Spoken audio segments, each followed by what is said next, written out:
Mbushën 2 vjet nga miratimi i reformës në drejtësi. 12 magjistratë të lartë kanë ngecur në rrjetën e vettingut, por ende nuk janë ngritur organet e reja të sistemit. Ministri i Jashtëm Korrik kritikon opozitën në 2 vende, pengon marrëveshjen mes Athinës dhe Tiranës, fajson qeveritë e kaluara që nuk zgjidhin problemet. PD dhe PS negociata për votimin elektronik. Bylukbashi deklaron teknologjia është garanci, por duhet vullnet politik për të arritur standardet e procesit zgjedhor. Kreu i Partisë Demokratike të Gramshit shpërthen në sharje ndaj patrullës së policisë që ndaloi mjetin, efektivet e shoqërojnë në ambientet e komisariatit.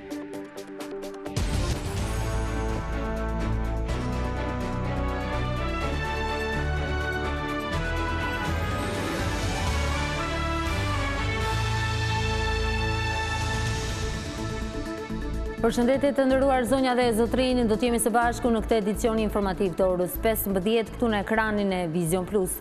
2 vjet më parë, vota unanime e deputetëve të majtë dhe të djathtë i hapi rrugën fillimit të reformimit të drejtësisë shqiptare. Deri tani, 12 magjistratë të lartë kanë ngecur në rrjetën e vettingut, pasi nuk kanë justifikuar dot pasurinë ose kanë pasur lidhje me personazhe të botës së krimit. Por ndërsa rivlerësimi i gjyqtarëve dhe prokurorëve po ecën, nuk janë ngritur ende organet e reja të sistemit. Atëre hapet votimi me elektronik në tërësi. Hapet votimi 140 pro. Ka kaluar 2 vjet nga momenti kur 140 deputetët e parlamentit miratuan ndryshimet në kushtetut që skicuan një sistem të ri drejtësie në Shqipëri.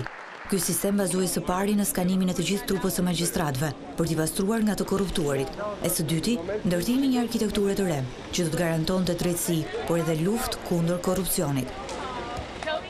Pas 2 vjetësh vetëm elementi i parë po funksionon, vettingu.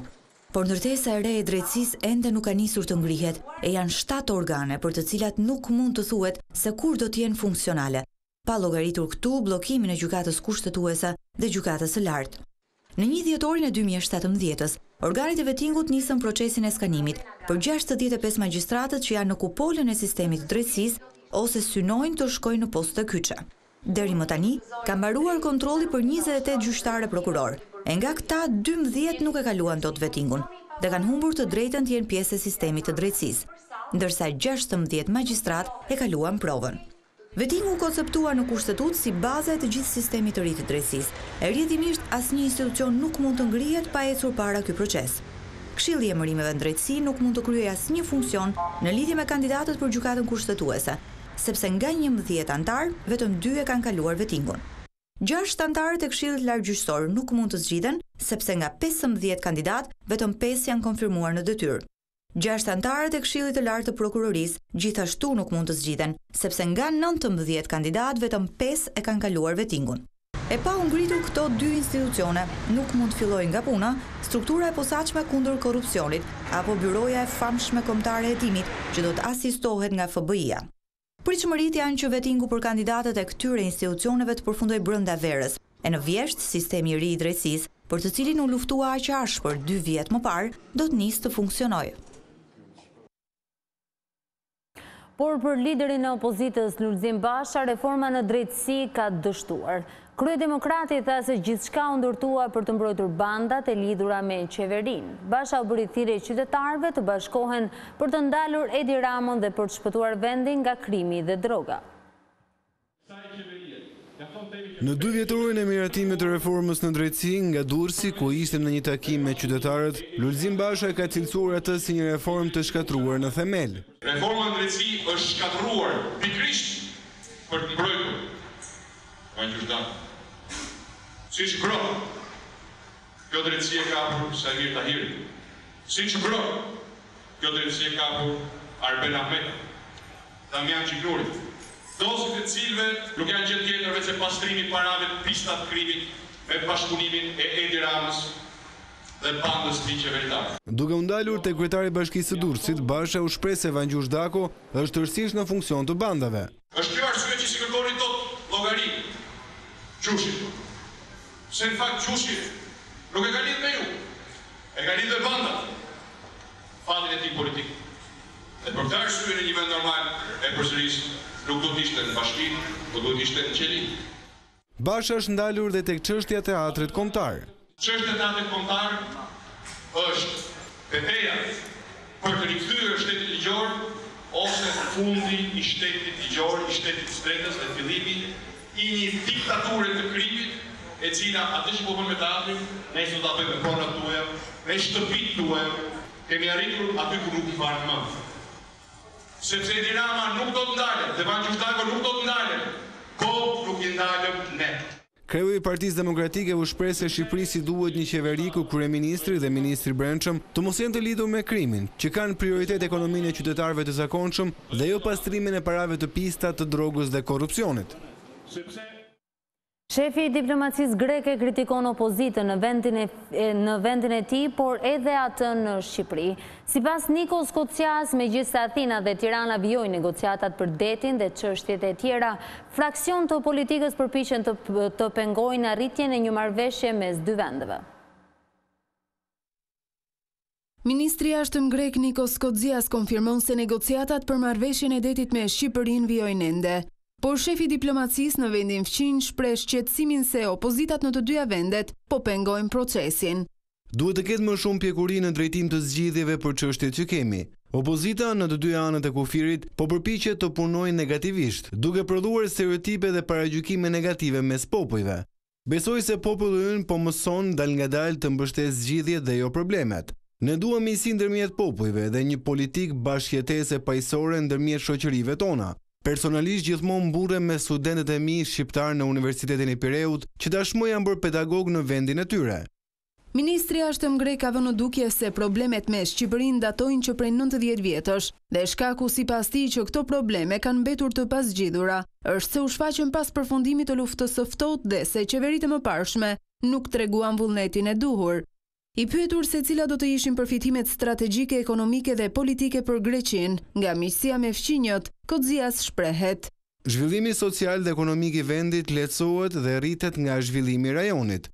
Përveç kësaj, së bashku me 3 fqinjëtan verior, ne kemi filluar të zhvillojmë një politikë bashkëpunimi dhe veprimit të përbashkët që shpresojmë të jenë baza për bashkëpunimin tonë të ardhshëm brenda BE-s. Pra, politika jonë është një strategji politike dhe ekonomike, shoqërore dhe kulturore, e zhvillimit tonë dhe e bazuar në parime të bashkëjetesës paqësore, larg fanatizmit të gjithë llojeve për të mirën e shteteve dhe popujve tanë. Megjithatë, Kocias nuk ka dhënë detaje se kur mund të mbyllet përfundimisht marrëveshja mes Athinës dhe Tiranës. Duket se Stina e nxehtë e verës do të shoqërohet me negociata mes mazhorancës dhe opozitës për futjen e teknologjisë në zgjedhje. Bashkëkryetari i Komisionit të Reformës Elektorale Oert Bylykbashi thot për Vizion Plus se bisedimet do të përqendrohen në faktin se ku do të testohet votimi elektronik. Partia Demokratike dhe ajo Socialiste ende nuk kanë rënë dakord për bashkitë ku do të zbatohet projekti pilot për votimin elektronik në zgjedhjet lokale të vitit ardhshëm. E kjo pritet të jetë një nga çështjet kryesore të negociatave gjatë periudhës së verës. Por pavarësisht se emrat e bashkive ende nuk janë përcaktuar, bashkëkryetari demokrat i Komisionit të Reformës Oert Bylykbashi sqaron kriteret mbi të cilat do të merret vendimi. Kampioni duhet të ketë një përfaqësim urban, suburban, pra periferi qytetesh me të ardhur, dhe rural. Duhet të ketë larg dhe afër, duhet të ketë fush dhe mal, por duhet na japë edhe një moment për të parë si reagon sistemi në një situatë ku ka dhe tension politik. Por nëse për opozitën aplikimi i teknologjisë në zgjedhje është prioritet, për mazhorancën i rëndësishëm është një projekt pilot për depolitizimin e administratës zgjedhore. Një çështje për të cilën palët po diskutojnë ende, e testimi një administrate jo partijake mund të realizohet pikërisht në qendrat ku do të përdoret teknologjia. Me një votim elektronik nuk na duhen komisionet të mëdha, më pas, dhe duhet të kemi komisionerë të cilët janë profesionistë në fund fare. Edhe që vjen nga partitë politike duhet të kenë një profesionalizim të lartë, hap rrugën jo vetëm për përmirësimin e procesit votimit dhe numërimit, por edhe të administrimit zgjedhor. Për të ndryshuar në të ardhmen. Por këto janë të gjitha diskutime që kërkojnë vendimarrje të rëndësishme edhe politike. Prej pothuaj një dekade Shqipëria aplikon sistemin proporcional rajonal. E Bylykbashi shpjegon se pasi të zgjidhen çështjet që kanë të bëjnë me garancitë e procesit, do të merret në shqyrtim edhe sistemi. Ne do të fillim merremi me çështjet e tjera që nuk kemi kohën tani për të trajtuar, ku primar është diskutimi për sistemin zgjedhor. Por edhe pse reforma zgjedhore është e rëndësishme për opozitën, Byllykbashi thekson se standardet e procesit kërkojnë edhe vullnet politik, përveç ligjeve në letër. Sigurisht që vullneti i opozitës është që zgjedhjet të kenë standarde më të lartë, sepse kështu fiton opozita gjithmonë. Kurse kyç mbetet vullneti i majorancës, sa ajo do që të bëjë zgjedhje të lira ndershme. Pikpyetje e madhe kjo me Edi Ramën. Me Edi Ramën deri më sot prova është që nuk ka zgjedhje të lira ndershme. Pritshmëritë janë që brenda vjeshtës parlamentit miratoi të gjitha ndryshimet që janë të nevojshme për zgjedhjet lokale. Por komisioni do të vazhdojë punë edhe më pas për të zgjidhur çështje që kanë të bëjnë me zgjedhjet parlamentare, siç është rasti i votimit të emigrantëve. Forcat e policisë ndaluan kreun e Partisë Demokratike të Gramshit pas përplasjes me efektivët. Elmas Haruni kundërshtoi kontrollin e mjetit ku ai udhëtonte si pasagjer dhe shpërtheu në sharje dhe akuza ndaj patrullës. Një ditë më parë Partia Demokratike e konsideroi si një arrestim politik atë të kreut të Partisë Demokratike të Gramshit, por pas publikimit të videos dëgjohen fyerjet e rënda që Elmas Haruni bën ndaj policisë. Mbaj me! O ti s'mjef mua, ti s'mjef mua ku jam. Ore mjef çet. Hajde sa të punoj. Për ty, a kupton mua vetë. Sipas policisë, mjetin me të cilin Haruni udhëtonte u ndalua për shkak se kreu i PD-s nuk kishte vendosur rripin e sigurimit. Por pas këtij momenti Haruni shpërtheu në akuza. Kush e hiqi duart, të lutem, hiqi duart. Hiqi duart. Hiqi duart. Mos dil nga mjeti zotri. Mos dil. O ti më fort nga unë. Mos dil nga mjeti, o zotri. Mos dil nga mjeti, hyr në mjet. O tu më dimon dal pak. Por lërë. Ti më fort nga unë. Veç kësaj, kreu i PD-s së Gramshit ishte në gjendje të dehur, ndërsa gjatë ofendimeve dhe kërcënimeve nuk mungojnë fjalët banale. O ti nga mjeti, o zotri. Ha më del, po them. Mos dil nga mjeti. Ç'a mund të ke? Një ditë më parë, Selia Blu tha se arrestimi ishte dëshmi e dorëzimit të policisë përpara krimit dhe trimëritë e saj pa arsye përpara qytetarëve.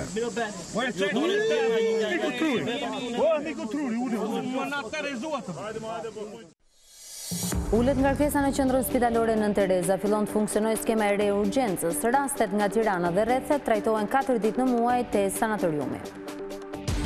Ministri i Brendshëm Fatmir Gjafaj nënshkroi një protokoll bashkëpunimi për sezonin turistik me homologun e tij kosovar Bejtush Gashi. Marrëveshja ka qëllim bashkëpunimin midis policive të dy vendeve nëpërmjet planifikimit dhe zbatimit të masave në fushën e kontrollit kufitar. Sipas marrëveshjes do të mbahet lista e përpunimit të automjeteve me procedurë të lehtësuar. Mes dy ministrave u diskutua edhe problemi patentave për qytetarët kosovar në rast të shkeljesh. Për këtë, Gjafa informoi Gashin lidhur me amendimet e reja të propozuara në kuvend se në rast të shkeljesh do të rritet masa e gjobës dhe nuk do të bllokohet patenta.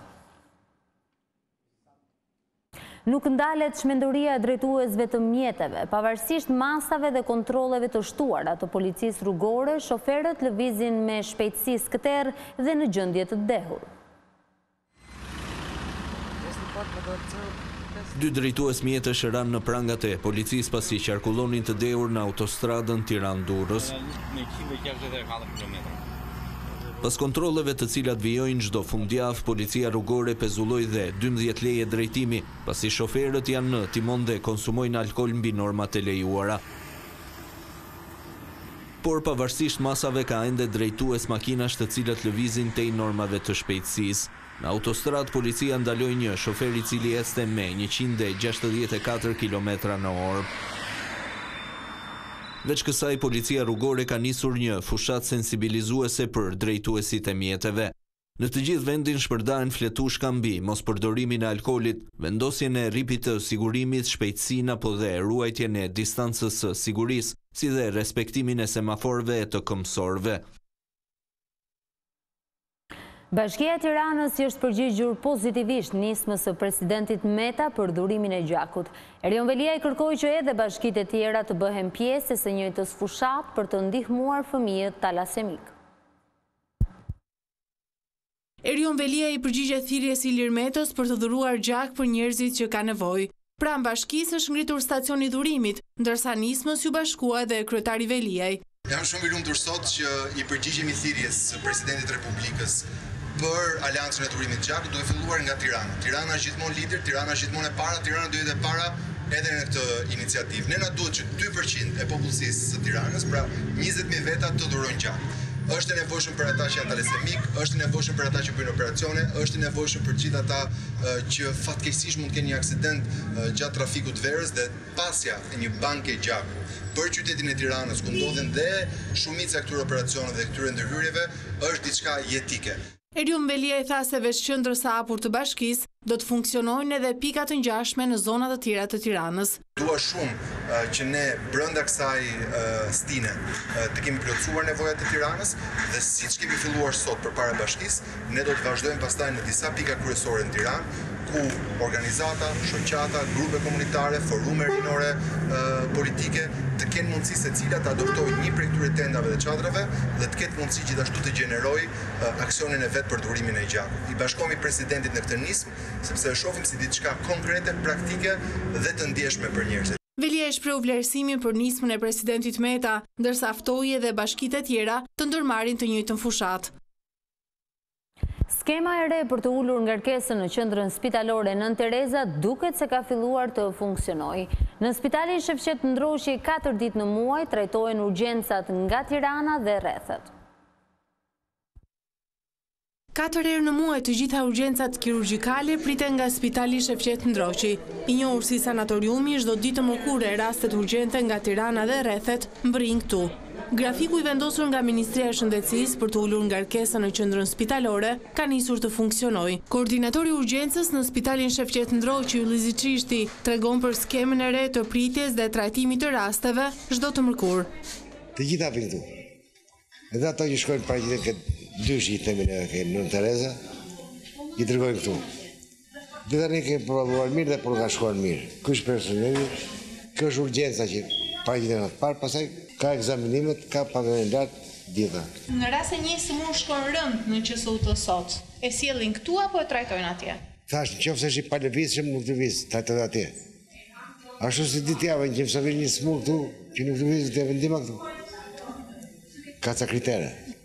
Ne mi 4 mjekë, 4 kirurg primarë që mund të themi, që janë kirurg pregatit, jo stagier. Të paktën deri tani çdo të mërkurë në sanatoriumin e Tiranës trajtohen rreth 50 urgjenca kirurgjikale, ndërsa në ditët e tjera në QSUT kjo shifër arrin në 130 raste.